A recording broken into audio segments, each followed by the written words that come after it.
उदगीर येथील राष्ट्रपती श्रीमती द्रौपदीजी मुर्मू यांच्या कार्यक्रमाला लागला काळीमा। उदगीर येथे विश्वशांती बुद्धविहार लोकार्पण सोहळा व सशक्तीकरण अभियानांतर्गत मुख्यमंत्री माझी लाडकी बहीण योजनेचा प्रचार व प्रसार मेळाव्यास कॅबिनेट मंत्री संजय बनसोडे यांच्या मार्गदर्शनाखाली या मेळाव्याचे नियोजन करण्यात आले होते। नियोजनकर्त्यांच्या हलगर्जीपणामुळे 3 महिलांना इलेक्ट्रॉक शॉक लागले, त्यात एक महिला जागीच बेशुद्ध पडली। ते पाहता तात्काळ त्या महिलांना उपजिल्हा रुग्णालयात उपचार करण्यासाठी दाखल करण्यात आले। सशक्तीकरण अभियानात महिला आल्या खरी पण गेल्या मरणाच्या दारी।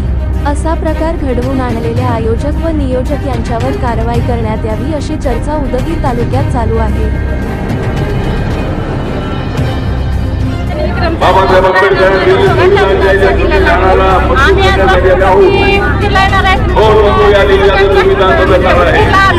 त्यामध्ये काही महिलांना मध्ये जात असताना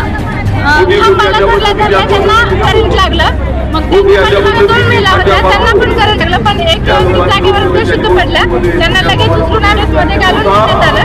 आता त्यांना तर त्यांना कॅन्सर नाही काय नाव त्यांचं? निर्मला तुम्हाला इकडे कोण बोलवलं? इकडे मला या कोण दिलं होतं? पंचायत समिती उमेद अभियानातर्फे। तुमचं नाव? वर्षाला